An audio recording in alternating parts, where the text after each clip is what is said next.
Shalom, salam sejahtera di dalam nama Tuhan Yesus Kristus. Tetap bersama saya, Pendeta Binsar Sianipar, BBS, dari Gereja Alkitab Allah Esa. Bapak Ibu sekalian, kali ini saya melemparkan sebuah tema dengan judul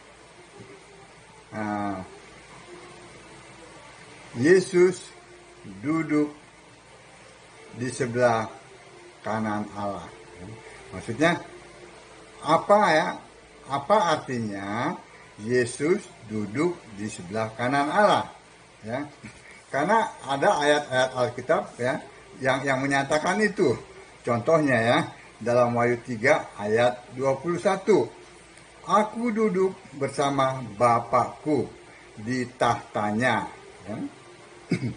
Lalu juga ada di Matius 24 ayat 64.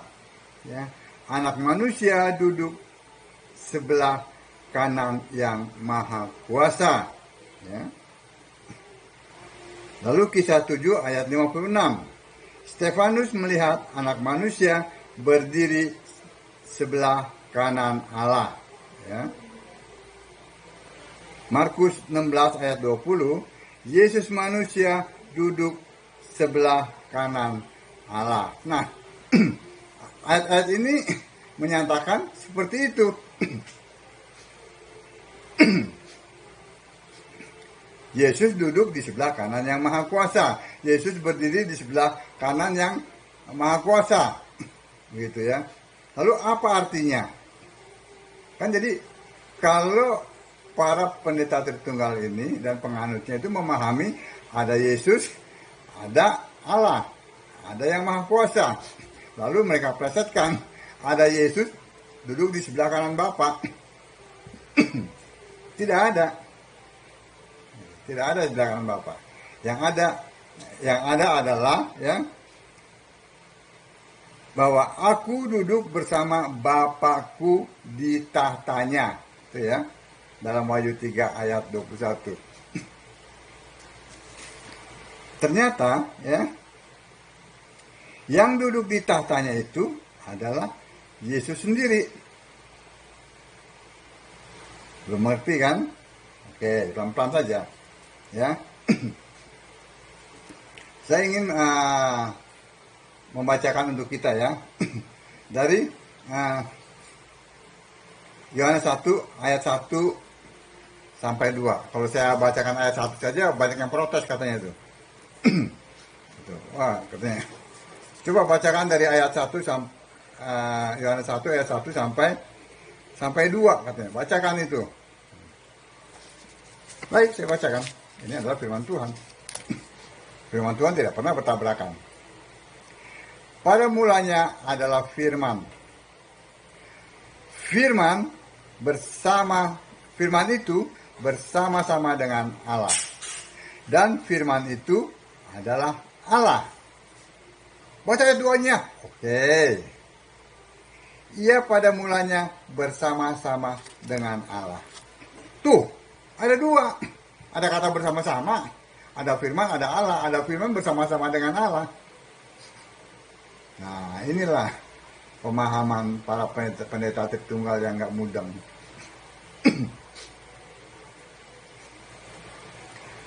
Allah itu roh. Yohanes 4 ayat 24. Oke. Firman adalah Allah. Yohanes 1 ayat 1. Dengan demikian, firman adalah roh.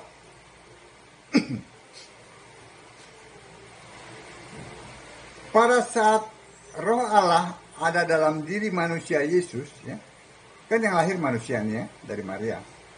Pada saat yang sama dia pun ada di surga. Kenapa? Karena Allah tidak dibatasi oleh ruang dan waktu. Jika saat ini dia ada bersama dengan Bapak Ibu, di tempat yang berbeda, pada saat yang sama pun dia ada bersama dengan saya. di tempat yang berbeda dalam waktu yang sama. Pada saat yang sama orang berseru dalam nama Yesus, dia hadir. Dia bisa hadir di segala tempat. Dia bisa hadir di Belanda, di Amerika, di kutub, dimanapun orang berseru memanggil namanya, nama Yesus Kristus. Ya, jika ada 1 miliar ya orang berseru, Allah bisa hadir dalam 1 miliar orang. Apakah Allah jadi 1 miliar? Tidak, Allah tetap satu. Ayatnya, nah ini baca. Roma 10 ayat 12, Yakobus 2 ayat 19, Yesaya 44 ayat 24, Galatia 3 ayat 20. Allah satu. Ya. Saya bacakan Allah itu satu ya. Dari dulu Allah itu satu, ya. Yesaya 44 ayat 6. Beginilah firman Tuhan, Raja dan Penebus Israel, Tuhan semesta alam. Akulah yang terdahulu dan akulah yang terkemudian. Tidak ada Allah lain selain daripadaku. Nggak ada lagi Allah selain daripada dia sendiri. Saat itu dia memakai nama Yahweh yang diterjemahkan oleh LAI dengan Tuhan, Tuhan, huruf besar semua. Dia belum memakai nama Yesus. Nanti setelah firman yang adalah Allah itu ya dibentuk jadi manusia, lahir lewat Maria, dia memakai nama Yesus. Mengerti?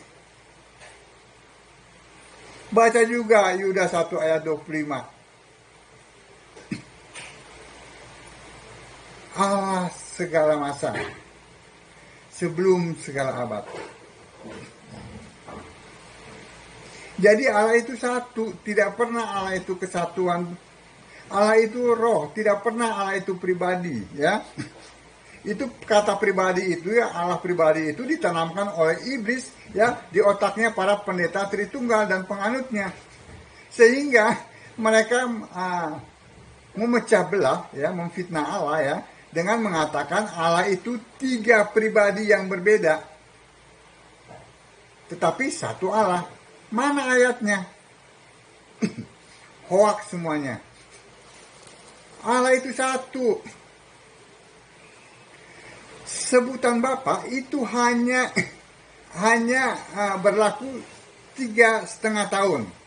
Pada saat firman yang adalah Allah itu ya menjadi manusia ya dengan gelar anak manusia ya, dia merendahkan dirinya ya. Rohnya kan roh Allah. Roh yang di sorga itu pun sama roh Allah. Itu yang disebut dengan kiasan Bapa. Jadi manusia Yesus ya yang menyebut ya roh Allah yang di sorga itu dengan sebutan Bapa. Itu hanya berlaku sampai manusia Yesus mati di kayu salib. Dan pada saat dia bangkit lalu naik ke sorga ya, dia kembali ya menjadi firman, kembali menjadi Allah. Sebutan itu selesai kiasan. Maksudnya kiasan Bapa itu selesai. Tidak lagi dipergunakan, tidak lagi diperlukan.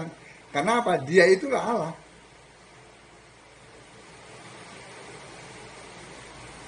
Jadi saya sudah uraikan panjang lebar ya mengenai Bapa kiasan itu ya yang terdapat dalam Yohanes 16 ayat 25 ya.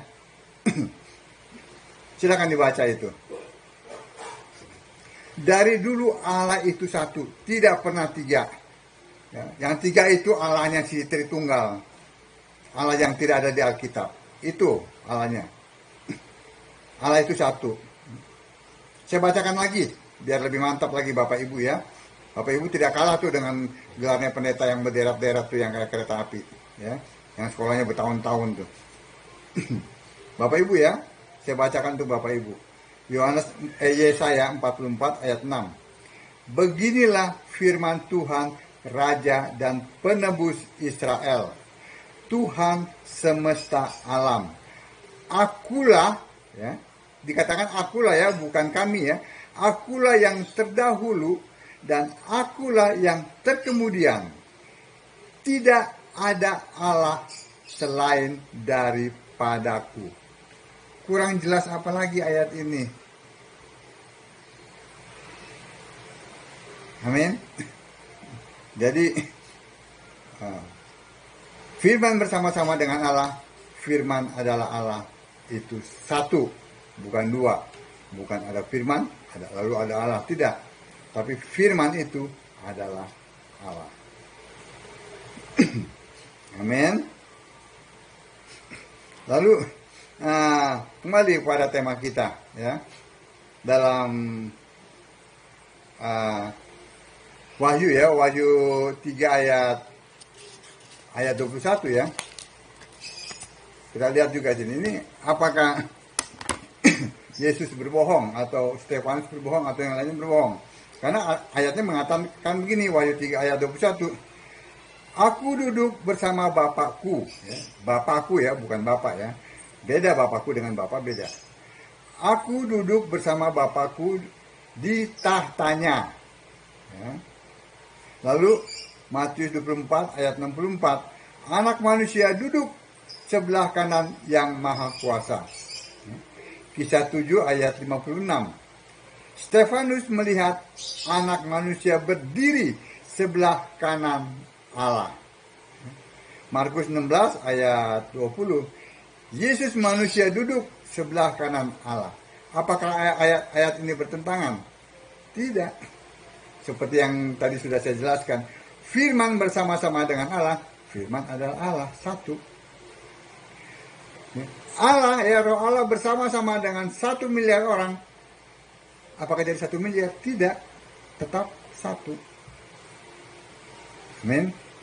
Roh tetap satu, roh Allah. Ya. Kenapa? Karena pada saat Yesus duduk bersama dengan Bapaknya, ya, itu ternyata Bapaknya itu adalah Yesus sendiri. Kok bisa begitu? Iya, karena dia adalah roh. Dia tidak dibatasi oleh ruang dan waktu. Dia memenuhi seluruh ciptaannya. Amin.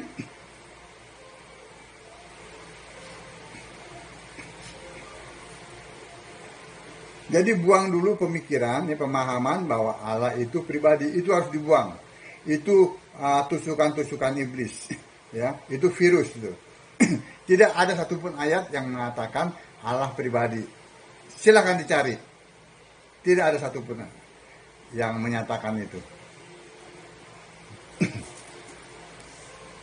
Tadi kalau firman ya, yang adalah roh ya, yang adalah Allah itu menjadi manusia, dari roh menjadi fisik, ya kan? Nah, pemahaman bahwa Yesus duduk ya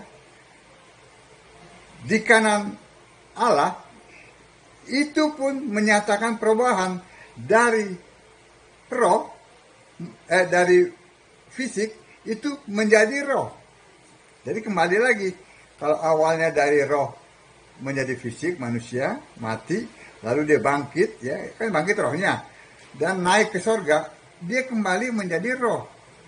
Jadi Yesus duduk di sebelah kanan Allah, ya, itu bermakna bahwa Yesus kembali menjadi Allah. Amin. Sudah sekarang sudah memahami. Kalau Allah dibentuk jadi manusia, ya, dari roh menjadi fisik. Nah, Yesus yang duduk di sebelah kanan Allah itu bukan duduk-duduk begitu, tetapi itu menyatakan sebuah perubahan dari fisik, ya, mati di kayu salib, itu kembali menjadi roh, menjadi Allah, gitu.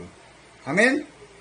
Kiranya apa yang saya sampaikan ini dapat dipahami dengan mudah, ya, dengan sangat, karena bahasanya pun dengan bahasa-bahasa sederhana, ya, tidak perlu dengan bahasa-bahasa teologi. Teologi itu sampah, tidak bisa menjelaskan Alkitab, tidak bisa, ya.